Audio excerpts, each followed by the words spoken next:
Hey guys, it's me JC. Welcome back to my channel. In this channel, we do tech reviews, unboxing, but in this video for today, I'm gonna be doing my full review of the Redmi K20 Pro.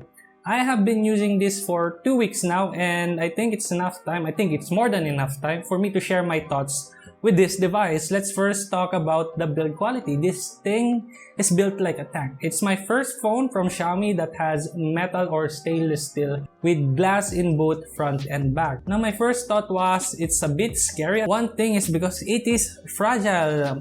If you drop this thing, you'd probably break the front or back. But with that out of the way, assuming you protect this thing, this is a pretty good device. I did keep this thing in the case, though, just for good measures. But if I were to expose this, I really do appreciate the build quality. Now, besides that, this thing is also noticeably heavier than most phones. To be exact, this is 191 grams, which in my opinion is pretty heavy for a phone in this form factor. But considering that they put a bigger battery in this one, which I'll talk to a bit later, this is pretty acceptable in my preference. I don't mind having a bit of a thicker phone if I'm gonna be getting the benefits of it as well. Second thing I like about this device is the display. This thing has 6.39 or 6.4 inches of display. It is Super AMOLED and it is very bright and very vibrant. It has deep blacks because, you know, it's AMOLED. If you don't know what AMOLED is, it's also very power efficient, which also contributes to the good battery life of this device, which again, I'm gonna be talking about a bit later. This also supports HDR, meaning you can watch HDR videos, especially in YouTube. You're gonna be seeing an HDR option as well, which you don't normally see when you're using an IPS or a normal display smartphone. Another thing that you're gonna be benefiting from AMOLED is the always-on display. Xiaomi also introduced, I think in the latest MIUI update for older AMOLED phones, the always-on clocks. They're also gonna be supporting dual clocks, but even if your phone is off, since it uses less energy, they can put a single colored information on your screen while it is on lock mode, which is very helpful if you like looking at your time. But I do have some complaints with that, but I'm gonna be also talking about that a bit. They also have dark mode with this phone, which means all the white colors will be turned black. This also contributes to another power saving, which will extend your battery life as well if you're also into that thing. Turning on the dark mode, they will notify you that it does have bugs and they're still trying to improve that. So I think that's not a deal breaker at all because they can just release an update to fix that. I did use this device mostly on dark mode to lessen the stress or the fatigue that my eyes are getting when I'm using this phone. Let's talk about the camera of this device. In my opinion, this was a hit and miss, but mostly miss because of just one tiny detail they forgot to put on this camera module. Now the pictures taken with this phone is really great. I really appreciate having a wide angle option in this camera. One of the biggest change, especially if you're coming from a dual or a single camera setup. But the zoom, I don't really use that much because it's also just a cropped version of the 48 megapixel. There is no actual zoom lens in this device. But JC, it has 3 camera setups on the back. Why are you saying that there is no zoom lens? Well, because the top camera is used for getting more information and data to enhance the images that this phone is getting. So the bottom camera you're seeing is the wide angle lens, which is a good lens in my opinion, and the middle one is the 48 megapixel. Most of the time you're not gonna be using the 48 megapixel because it's too big.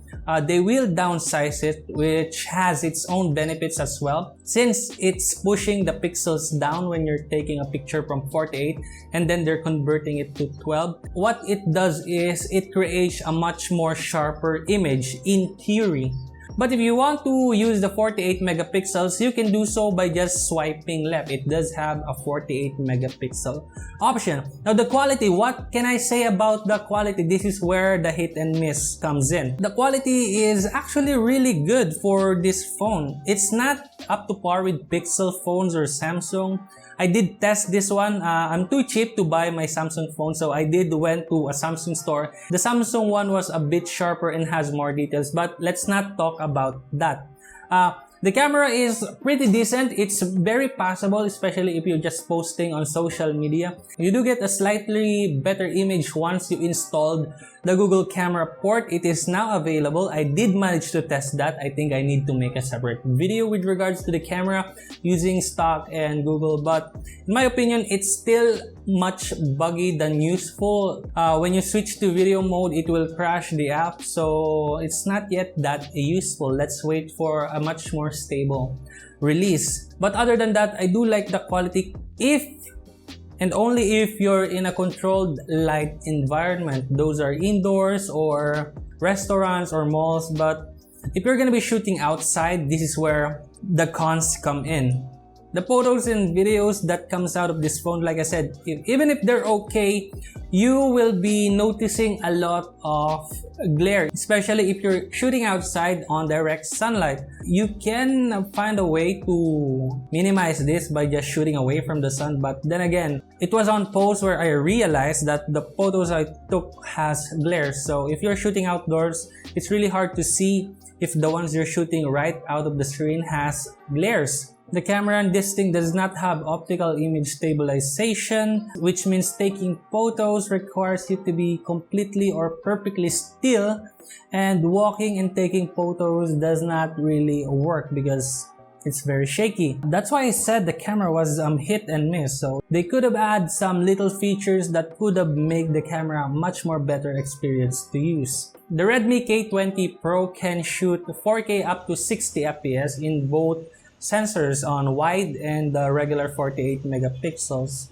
The 48 megapixel has a decent video quality, very usable, especially I think you can shoot vlogs with this camera. Even though it has good video quality, I would not recommend recording for a long period of time. I tried to record a review with this phone. I did put it in my tripod and setup, and it was using the rear camera, so I had no way of seeing the front other than when I was framing it. But after shooting for half an hour, very weird, it was locked. And then I checked the footage. The B camera was pointing at the product that I was unboxing. That one is continuously recording, while this, which was supposed to have most of my footage, was only down to about 8 minutes. I still don't know what caused this, and if using third-party apps would minimize or remove this inconvenience, but on the stock camera, it does have that limitation. I think it would be the heat management of this device, but it wasn't getting that hot when recording the video, so I don't think that's big deal. So I still have to make an update with regards to the camera of this thing, so I'll let you guys know if something changed. Another strong point of the Redmi K20 Pro is its battery life. This thing houses a 4000 milliamp hour battery, and that thing will last you throughout a day, even in heavy usage. For average users like myself, I did manage to stretch the battery for up to 2 days, which is amazing, so I don't have to worry about that. The pop-out camera is also good, decent in my opinion in low light, but it is a moving part though, which means it does have its limitation.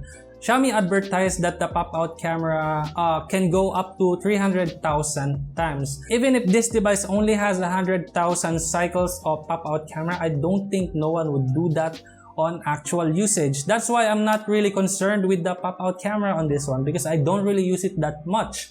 Now, on their update, Xiaomi also introduced a face unlock on the Redmi K20 Pro, but even Xiaomi does not recommend using it. It's not just about the wear and tear that it will cause the K20 Pro, but it's also because it's really unsecure. It can be unlocked with a picture of you, so if you're gonna be using that, do know that it's not gonna be that secure. Also, the experience of unlocking the device with a pop-out camera with this phone is really slow. It is a two-step process. First, you have to unlock, swipe up, and wait for the camera to pop out. It's still faster if you're just gonna be using the in-screen fingerprint sensor, which brings us to that feature. It is under the display and it uses optical scanner compared to the ones on Samsung's flagship device, which uses the ultrasonic scanners. What this means is It shines a bright light in your finger so it can see or take a picture of your fingerprint and then unlocks the device if it sees a match. It is a bit slower compared to the traditional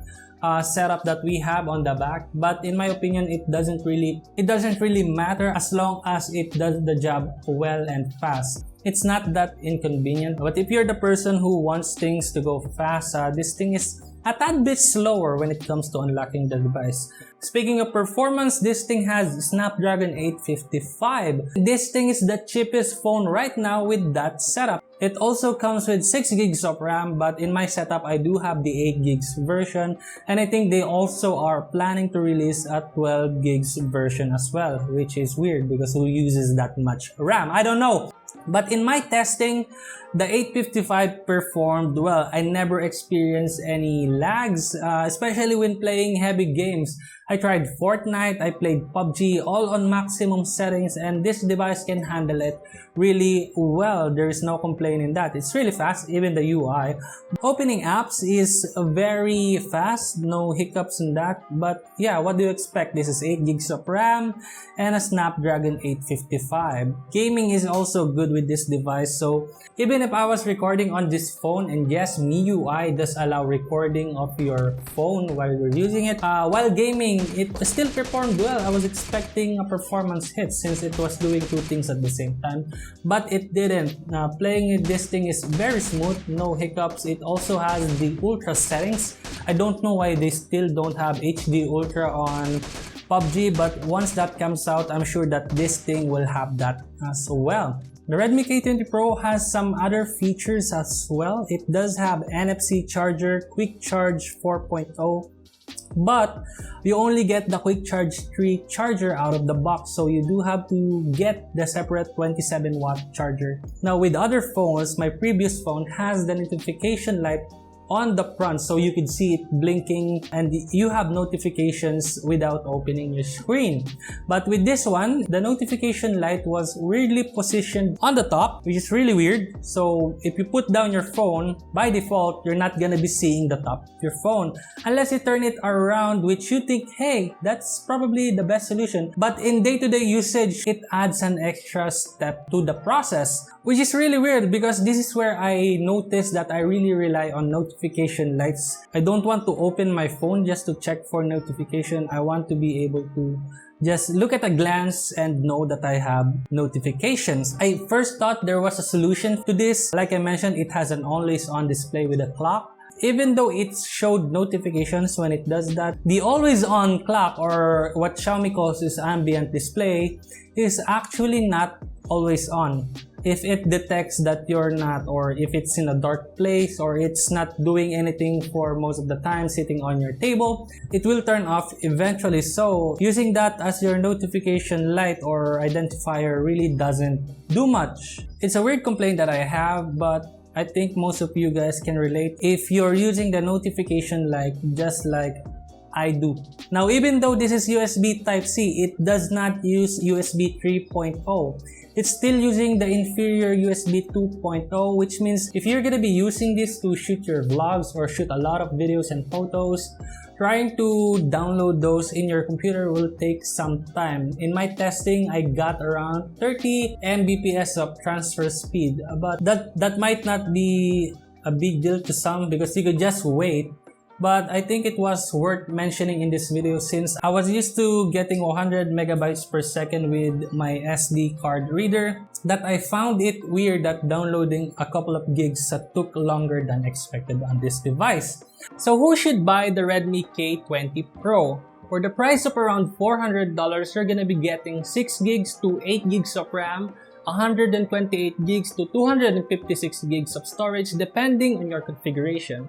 In my opinion, that is an absolute steal for the price. You're gonna be getting the beast for a budget. For most flagship, that would cost you twice as much or even more. But with the Redmi K20 Pro, you're gonna be getting it at half the price. They did cut a little bit of corners here and there, especially on the camera side. They did kind of chip out a little bit. They should have put an anti-glare glass on the back. But other than that, this is a pretty good smartphone nonetheless. With this price point, you're probably wondering, isn't that what the pocophone branding from Xiaomi is? Well, you're right. Recently, Xiaomi announced the Mi 90 in Europe, which was the rebranded Redmi K20. Xiaomi did not announce the Mi 90 Pro, which was expected to be the K20 Pro, which is probably a sign that they are gonna be rebranding this to be their next pocophone F2. Do take that with a grain of salt because the Redmi K20 Pro could also be not rebranded and just be launched as itself. So, that's it for this video. If you find this video helpful, you know what to do. Give this video a thumbs up. If you don't like this video, you know what to do. And if you have any questions or suggestions, feel free to leave them down in the comment section below. And if you haven't already, go ahead and click subscribe and that notification bell. This is JC Marano and I'm gonna be seeing you on the next one. Peace.